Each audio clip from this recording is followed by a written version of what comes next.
Hey, what is up, world? We are live for TEDxAlexanderPark. I am so excited to share with you our guest today. I told him before we went live that my intention with interviewing him specifically today is there's a lot of fear, there's a lot of worry, there's a lot of anxiety, there's a lot of stress, a lot of depression increasing in our world.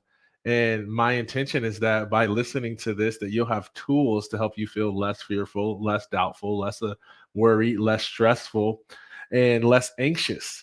And so we'll get into a little bit of his background and what he's about. But want to do some housekeeping and let you know that our main event is February 25th, 2023. Make sure you go to TEDxAlexanderPark.com to purchase your tickets for the event. There's only 100 seats available, and there's less than that because I've seen ticket sales come through. I don't know the exact number. Just don't wait till the last minute. Just buy it now. Buy it for December. Buy it for your friend. Buy a Christmas present. February 25th, we are going to be bringing expert speakers and people with ideas that we believe can help our community, that we believe that can improve our world. And we're going to be recording their 18-minute or less talk live and submitting it to TED, where there is 36.5 million subscribers on the YouTube channel. I mean, it's going to be great. We're going to have performers there. It's just going to be exciting. You hear, I'm giddy about it. I wish I could just spoil the beans. And we've had hundreds of applications come in, and I say hundreds like there's like five. There's not 500. In the 100, and there's brilliant ideas, y'all. We've started to narrow it down. We've selected some as finalists, and we're still wrestling and arguing over the rest. So there's still time for you to squeeze on in there. Just go over to TEDxAlexanderPark.com. You don't have to be rich, famous, or successful in order to apply. You just have to have an idea worth spreading. And I'll let you in on a little secret, okay? Don't tell anybody I told you this. If you live in like a 60-mile radius of here, your chances are going to go up. So apply. You never know. You never know. You never know. Okay. Wow. Ken. So excited to have you today. For me, one of the stories that you told me was about how you went to the dentist and did not have to use anesthesia. I would love for you to share with the audience that story because I think that's cool. Well, it's one of the things that, believe it or not, I had to train my dentist to accept the fact that I didn't use anesthesia because he kept coming in every time I went and say, "Are you okay? Are you sure you're okay?" Well, it's about a couple months ago, I had 2 crowns prepped, and it was 3.5 hours in a chair. No anesthesia, no numbing, no gas. And the funny part about it was after I got done, of course, there's nothing to, I wasn't numb, so there was nothing to overcome or wear off. So I walked up front to the counter, but I joked with him, and I said, "How long does it take for the numbing to wear off?" And she started into, "Well, it takes about so," and I said, "But I didn't get numbed." She says, "So you're the one." And I looked at her, put on my best Tom Cruise impersonation, and said, "I'm the one." I love it. I love it, man. I love it. I would have so played that up. I would have done that. Now what's interesting is the question that I thought. I don't know if the audience is thinking it. That if you've ever been to the dentist and got crowns removed or placed or whatever the correct terminology is, and you didn't use anesthesia, let me know in the chat, or any pain meds at that matter. But the question is how, Ken? How were you able to do that? Well, and it boils down to, as I'm sure everybody that's listening has heard, there's parts of our mind. We only use a small percentage of our mind's power and capability and ability.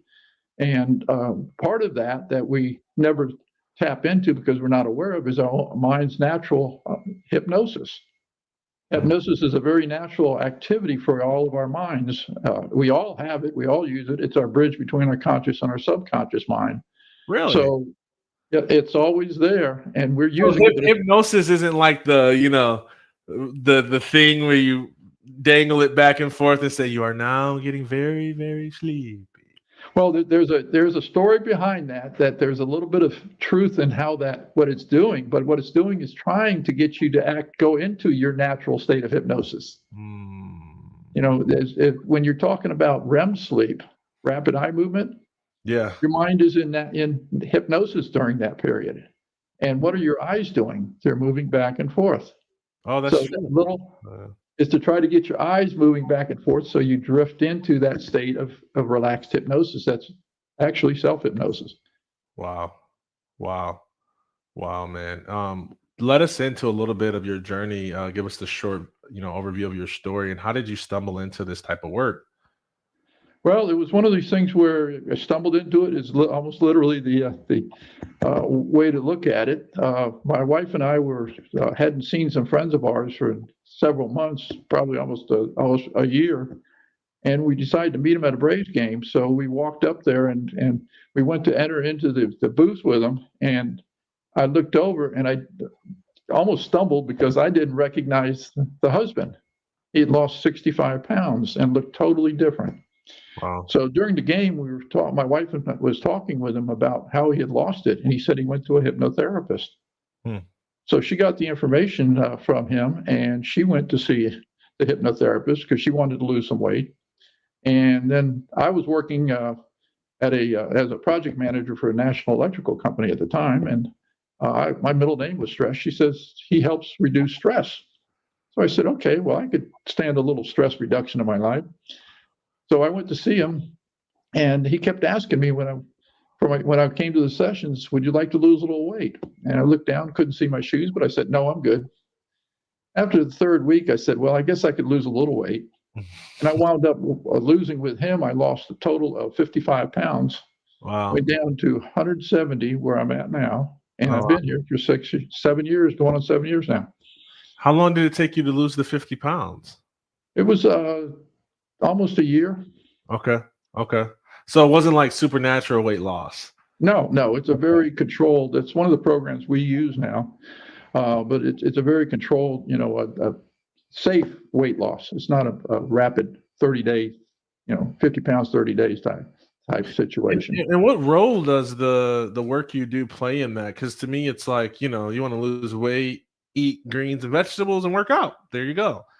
But what is there to it that I'm not understanding? The difference between what most people experience and what we experience, the program that we went to, he could call a permanent weight loss program. And the reason for it is because with the hypnosis and the hypnotherapy that accompanies our weight loss, we're addressing the issues why we overate to begin with and what we overate.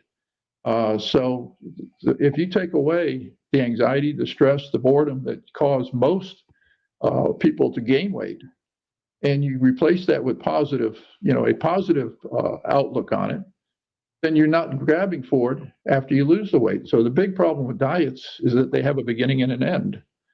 When it ends, what do the people do? They go back to eating the foods they ate before. And if you remember the definition of insanity, doing the same thing over and over again and expecting different results. Right. That's right. But if you change what you do, then you can keep that weight off. So, and to come back to how I got into this, the hypnotherapist that I went to see, actually, he and his wife run the Atlanta Center for Hypnosis Training. And they asked me if I'd like to be able to help others do what I was able to do. And my wife and I both said yes. And so we started going into classes and getting certifications. And the rest is history. Wow. Look at that. And now you're working. And what were you doing before that as a profession? I was a project manager for a national electrical company. Wow. What a switch. A little bit of a change. So, I mean, was it just the weight loss that made you kind of have the career pivot, or was there something more to it that you decided just to completely have a different career? Well, after we saw the results that we had, and we realized, and after talking with our mentors, we realized that we could help other people. That just opened a brand new door. I mean, and I know you're all about helping people. And I feel that, I've seen it, I've heard it in your talks. And so it was something that it immediately flashed in my mind. If I could help other people gain just, some of the things that I've been able to gain, that would be worth, for me, is worth a lot more than the other positions I've held. Mm-hmm. And so it's all, for me, one of my biggest passions is helping people to get the overcome the things that are holding them back, and get some of the dreams and goals that they're looking for that they, at some point, they decided they couldn't get to. Mm-hmm. Mm-hmm. Absolutely. One of the things that comes up for me is this concept around, like, anytime, I mean, you talk about hypnotherapy and being able to work through any of our subconscious resistance or the things that are plaguing us mental health wise. How much of it do you think is within our control, and how much of you think is like an illness that is outside of our control? Just curious of your take on that. No judgment. Well, so when it comes to habits, beliefs, and behaviors, majority of what we have are all learned. We're only born with a couple fears, and we don't have behaviors, habits, or erroneous beliefs. And we develop them over the years. And one of the things I stress with my clients very highly is that because it's a learned behavior or habit, it can be unlearned, so to speak, and a new behavior learned that's more positive. Right. So it's not something like a gene or something where you have a hereditary issue with it. It is something that you can change if you just have a mind to. And let's talk about changing it. What would be some advice or some questions even that you may ask someone who's experiencing high levels of fear and anxiety and depression from whether it be the politics in the world or the racial division or the media, like anything really. But the post-pandemic, obviously we're coming out of that, and there's a huge spike in depression, suicide attempts, all those things. What would be some tools that you would share or some thoughts that you'd have around that? Well, one of the things I start off right away with my clients with is helping them understand that just because they're experiencing a lot of these things doesn't mean that they're broke or there's something wrong with them. Yeah. They're responding to their conditioning, their current conditioning. That's and good. Current events. That's good. And so as long as they continue to do that, if they don't, Einstein says you can never solve a problem using the same level of thinking that you used to create it. Wow, there you go. Preach, Ken. Let's go. Get me fired up. Can you get the bell, my friend? I got the bell. When I hear something, I'm a speaker, right? So when I hear something, I'm going to steal. There you go. And believe me, it's all Albert's work. So, but really, public speaker equals stealing other people's quotes. No, I'm just kidding. No, that's good. That's good. Albert Einstein said that we cannot solve the problem with the mind that created it. Wow. Sure. And basically, it boils down to I got myself into this mess. I'm not going to get myself out of this hole by using the same ladder that I climbed down here with. I got to figure another way out. Absolutely. So, but one of the things, like I said, helping my clients to understand, first of all, that they're not broken or something wrong with them. It's just that they're responding differently. Right. And if they change how they respond, they can change how they feel. Now, I use an example of one of the parts of our thought process. We live by our beliefs.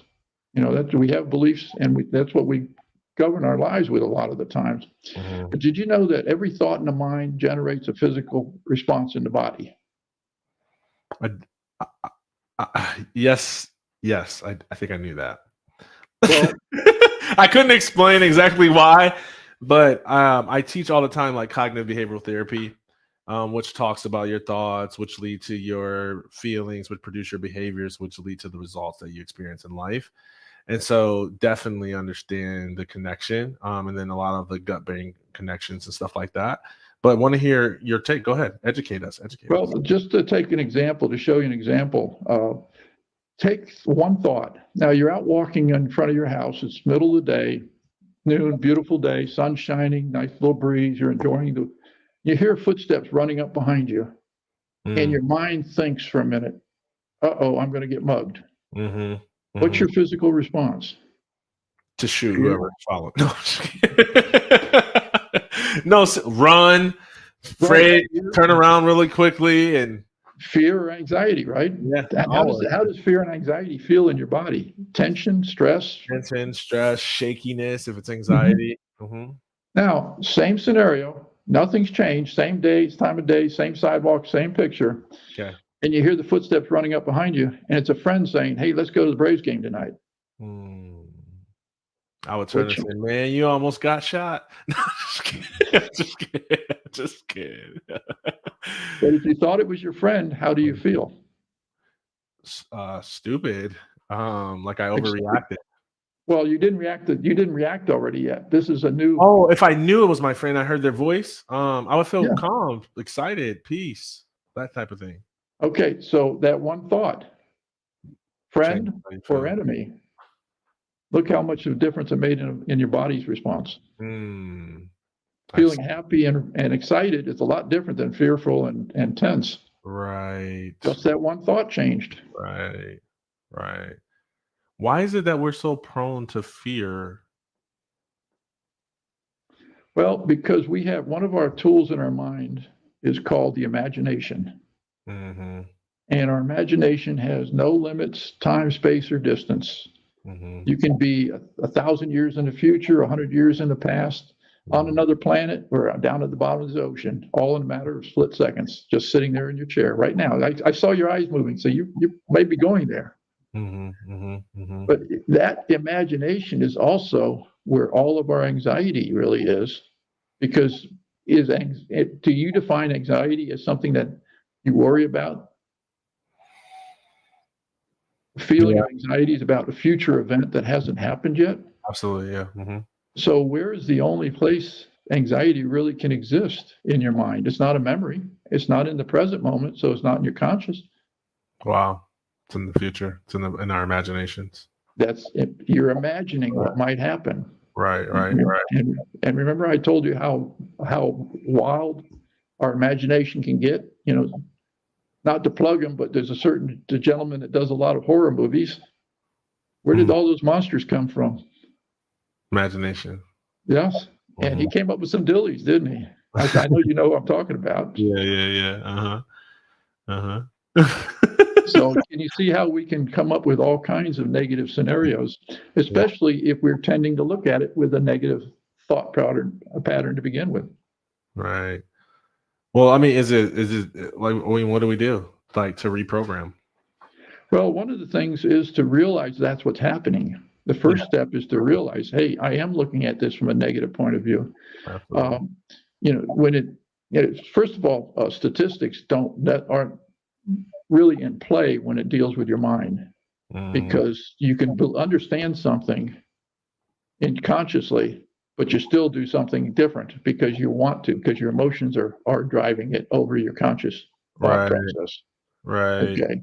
Right. So realizing that, but you can make these changes by saying, okay, I'm not going to head down that path. I'm going to put a lid on my imagination and look at it from a perspective of what really are possibilities that could happen and get prepared for them rather than be anxious about them. You can do due diligence and get ready for something to happen or to take action if something does happen. But you don't have to be anxious about it and think about all the negative things that could go wrong. Because if you look at some of the statistics and studies, 93% of what we worry about either never happens or isn't as bad as you thought it was going to be. Right. And the other 7%, when it happens, you just do what you have to do and get through it. Yeah. Man, so powerful. What do you see as, like, some of the common pitfalls? I mean, obviously, don't have to share, like, personal client information, but, like, common pitfalls when people start to practice this work and utilize these tools. Where do they go wrong? Where do they struggle? Well, it's kind of a process that they go through. It's not a instant fix. It's not something where you snap your fingers and everything's fine. Really what happens is it's kind of like our mind changes, kind of like when you have a cold. You may wake up one day and you can pretty much say at 7 o'clock yesterday morning, I woke up and I felt terrible. But when do you know actually when that cold or flu actually left? Do you know the exact time, or do you just start noticing little changes? I'm not coughing as much. I'm not seeing the fever's not as high. So that's the way with the mind. As you start making changes in your mind, you'll start noticing, I got stressed about this last week at work, but this week it didn't bother me. Right. So you start noticing these changes, and that's why the education is so important, so that my clients are aware that they're making the changes. This is the whole key, is that they're making the changes. I'm just guiding them into that direction. Yeah, man, so powerful. Yeah, I totally get it doesn't happen overnight. What do you see? I mean, is there certain things that we can do to speed up the process? Because no one wants to wait 10 years. Well, and it's not a matter of an immediate response, but again, you'll start to see, first of all, the way my sessions work is I'll spend about 45 minutes of an hour on education, just like we're doing here, helping my clients to see it from this perspective, to realize that those emotional feelings they're having or those negative emotions they're having are all normal for their conditioning, what stage they're at in their life. And once they come to accept that, and then they start to see a little light, it's like cracking a door open just a little bit. You get a little bit of light into the room, that dark room, and suddenly it's a little brighter. And then as you keep working with it, it gets a little brighter as that door starts opening until you reach a point you can step through it. And then you're in another, part of your life. So it's a matter of their realizing that this change is coming slowly, but it's important for them to see it. It's not something I judge, it's something they judge. And so they, every week we'll talk about what they've experienced or what they've noticed different from the week before. And then we start working in it maybe a little bit further. And also another thing to understand is it's never really one thing that's driving them in that direction. It's an accumulation of all the different environment in their life and going all the way back in their childhood many times. Things that they've learned in their childhood. So it's a matter of like I consider or compare the mind to an onion. There are many skins on an onion, and the skins pretty much touch the whole onion all the way around. So they interact with each other. But as they'll start noticing little changes, and then we'll see the next part, the next skin that comes up on the onion.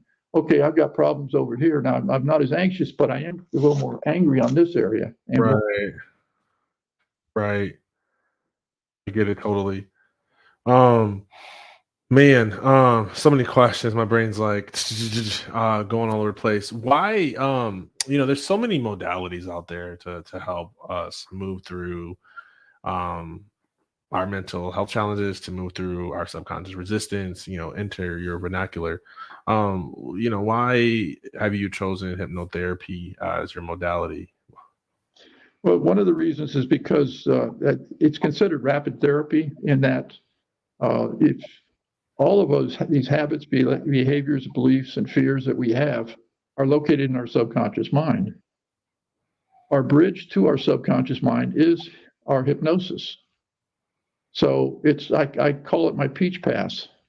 It allows me to get in the fast lane and get to my destination quicker. So basically, by directly the only way you can directly access your subconscious mind is by using hypnosis. And so if you use the hypnosis, you go to the source of the problem, and you're actually helping the client work on it at that location rather than going through the conscious mind. Makes so much sense. What's the difference between hypnotherapy and NLP? Because they seem very similar. Well, NLP, neuro-linguistic programming, is kind of a study of how we speak, how we communicate. And there's ways that NLP is a very strong component, and I actually will use some versions of NLP in some of my therapy. Bandler and Grinder are the two that John Grinder and Richard Bander, I believe, are the two that pretty much came up with it. But anyway, basically it's studying how we communicate. And one of the things that you'll find is that in communication, only 7% of what we say, of our words, are a part of that communication. You probably heard this before. You've got 38% is tone and 55% is body language. So you actually speak more with your body language than you do with your actual voice and words. In general conversation, not in learning something, but in general conversation. So we talk very loudly with our actions. But it's a little different than the hypnotherapy is getting into actually behavioral therapy, behavioral changes. Gotcha. I was curious about that because they seem similar, like leveraging that space of the mind to speed up the healing, the processing, the growth that can happen and transpire. Love it. Let me run a brief commercial here, y'all. We are interviewing Ken Thompson. If you want to connect with him, go over to thompsonhypnotherapy.net. It's right there on your screen. And if you haven't already yet, connect with us at TEDxAlexanderPark.com. If you just want to stay connected and figure out how you can get involved, just go to the contact page on the website. If you want to apply to speak, we're still accepting speaker applications. If you just want to attend, tickets are available. But this event is about ideas we're spreading. Our theme for this year, when I say this year, it's really 2023, February 25th. Our theme is back to the basics, based upon the Lorax movie, where the planet was destroyed because of profit over planet, because of greed. And it got restored because of a simple truffle seed that was replanted in the middle of the community and helped to repopulate the earth. And it was such a basic principle of just, doing good things, having integrity. And I believe that that is what's going to really change our world. I think the world is getting too complex. I think we're confusing things and blurring lines where there's clear lines. And I think if we just get back to the basics of love, honor, integrity, lots of good things will happen. So if your idea is simple to implement, like the conversation we're having today, and it's something that people can add to their daily lives, or a thought that they can consistently think to improve themselves and their surroundings, submit an application. We'd love to review your idea and consider you as a speaker. That's my commercial. Let's get back to it. We've got about 4 or 5 minutes left here. You mentioned that you want to talk about behavioral change, and you have done so throughout this podcast, but I'd love for you to go a little bit deeper into how does behavioral change really happen for an individual? Well, one of the things that I use a very powerful tool, and everything I use is a tool, and just to understand that it's my clients, I'm helping my clients to see many times the answer that's already inside of them. They just haven't recognized it or don't. So I use what's called the Socratic principle or Socratic questioning to help them to begin to see what's going on inside of them and come up with answers that are different than what they've been using all along. So that's the part of the process that I use in order to help my clients to start making these changes, realizing that they're actually coming up with their own answers in many cases of ways out. It's just not something I'm telling them to do. It's something I'm showing them they have already been doing and how they can do it differently. And so I'll use a lot of the times I'll refer back to the basic human emotional needs that we all have. And those needs are something that if we have them met, then we feel happy and secure. But if they're not met, then all our life kind of turns upside down, and we start looking for those missing needs in places where we shouldn't be, like drugs, alcohol, and you go down the list of addictions. All of those are people looking to have a need filled that isn't filled right now. Right. So I help my clients start to see other ways of filling those. And I also show them how that responds differently. Like one week I'll have them talk about a day when they were having a bad time and go down the list that I give them of all the emotional needs and have them rate it from 0 to 10. And they'll find that a lot of times they'll be missing needs on there, and that created that bad feeling or a feeling of unhappiness or depression or anxiety. If they're having a good time, they go through and check and see which needs are being met, and they score that as well. And so they can see the difference in meeting some of the needs and not meeting some of the needs. Right. In your mental health and your feelings, happiness versus depression. Right. Sounds like a practice of awareness. Very much so, awareness. Yeah, so important. So important. And, keep going. Yeah, go ahead. well, one other thing too I'd like to kind of point out is that I mentioned earlier that I talked to my clients about not being broken or need to be fixed. It's a lot of them come in feeling there's something wrong, or they're feeling that they are broken. Right. And so their self-esteem is down and their self-worth is down, low. Yeah. But what I want them to see, and I help them start to see, is the fact that they're looking at their self-worth with their own eyes. They're using their own emotions when they look at themselves, and so they can't really see themselves accurately. It's like a blurry picture.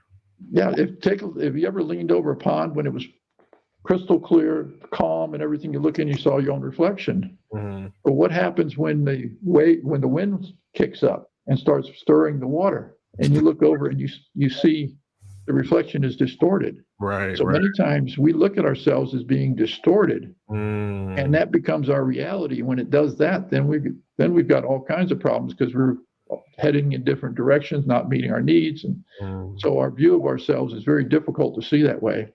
If you calm those winds of emotion down, then you can start seeing yourself, and that's how I help them start to see themselves in a different light. But it's a matter of just realizing that when they're starting to feel depressed, anxious, or worried, these are warning lights. It's not that you want to get rid of, anxiety. You want to recognize that it means something's out of balance. Something is not the way it needs to be. You're missing something, or something has to be added to what you're doing.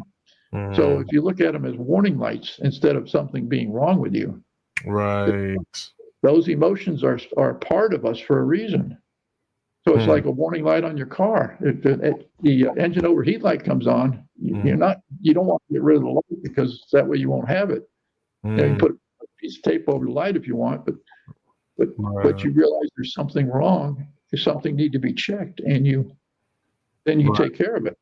So, and that helps them to stop feeling like, if they have these feelings, that they're wrong or they shouldn't have them. It's a warning light for them. Such a good the whole concept around not being broken, or not thinking that you're someone that's broken that needs to be fixed, reminds me of Oprah Winfrey's book. I don't know if you read it or not, but that was the premise of her book, What Happened to You, to change the conversation of like, something's wrong with me versus something happened to me, right? And she was dealing with like traumatic experiences specifically. Is that similar to how you see it, or is the language of what happened to me still sort of a victim language? That's one of the things that's important with that language too, is that if you see it as yourself, if you're taking it onto yourself as part of your identity, then that's me. That's who I am. Right. I am this person that has this problem. I become this problem. Right. But if you look at it as something that happened to you, it's not you, it's a behavior you have. Then you're not owning it. Yeah. And it's easier for you to let go of it. If you think it's your identity, you don't want to let go of it. Right. Even if it's bad, it's still a part of who you are, right? That's crazy. Yeah. But if you understand it's a behavior, it's a bad tool you have. If you're out in the garden and you're trying to rake the garden and all you got is a shovel, it's not working too well. Right. So if you get rid of the shovel and get a rake, then it starts working better. So like I said, it's a matter of realizing it is not who I am. It is a tool I use. It is a behavior I have, and I can change behaviors. I can change my tools. So good. So good. So good. So good. I'm literally blanking. I had a final question I wanted to ask. Oh, I know what it was. Thank you. Want to ask you this final question and allow you to share any final thoughts you have. But specifically on the subject of grief. There's a lot of people that I know personally who have lost loved ones to the pandemic and lost businesses. They're grieving their loved ones, they're grieving their businesses, they're grieving their life as they step into a newness of who they are. And wanted to know if you had any tools, any thoughts that would help a person who's dealing with a great amount of grief. Well, when it comes with grief, grief again is there for a reason. It is a part of our emotions for a reason. It's allowing us to realize that a change has come, a change in our life. It's not one that we were looking for or wanting, but it has happened. And so it gives us time to start to reset. So the grieving process is a normal process, and it's good to have it work through because it serves a purpose. Again, it's leading into another era in your life. It's going to be a different stage of your life. Mm-hmm. But one of the things that help you along that path of processing it is to, instead of mourn the loss, rejoice in their life and what you have from them, and rejoice in what you have achieved with them, the legacy that they're leaving beyond, and embrace that and live their life, or look at their life as what it was for you, as far as a memorial for their life, a remembrance of their life rather than the loss of them. Yeah, I don't know if that. No, your answer is the best answer. It's your truth, and we appreciate you sharing that here. Thank you for that. Man, time has flown. Like what? It's like been 10 minutes. Man, I could ask. This is part of my area. I speak about a lot with mental health. I share more from a personal story standpoint than a professional. I'm not a therapist, but I've studied a lot, and so this is a topic that's near and dear to my heart. But just wanted to give you a moment to share any last thoughts before we signed off and let people remind people how they can connect with you.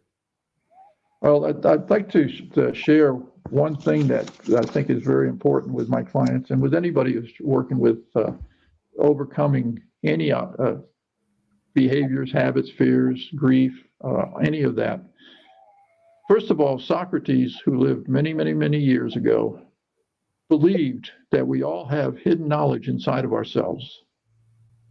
And that hidden knowledge can give us answers to what direction we want to go with our lives and how we want to live our lives. So if we all were able to start realizing that there is an answer inside of us on how we can help ourselves move forward, to live better and to enjoy our lives more.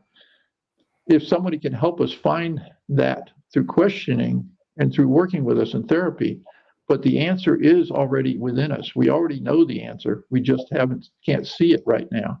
And so it's a matter of this helps my clients to realize is they don't have to learn something new. They just bring up something that they haven't used in a long while, dust it off, and they're able to use that. So it's already a part of them. And to give them the hope that there is an answer there, somewhere inside of them, there is an answer to help them move past whatever's holding them back. That brings a sense of empowerment to them. And you talked about empowering people. That empowerment is realizing you do have the answer inside of you. And you can, once it's brought out, you can start using it, dust it off, and move forward. So good. So good. Thank you so much today for sharing with us, Ken. If people want to connect with you, go ahead and let them know where they can connect with you here. It's here on the screen, thompsonhypnotherapy.net. Feel free to reach out, connect with them. Man, so much more I could say about you. I appreciate your integrity. I appreciate your demeanor. I appreciate the way you serve. I appreciate how you give of your time.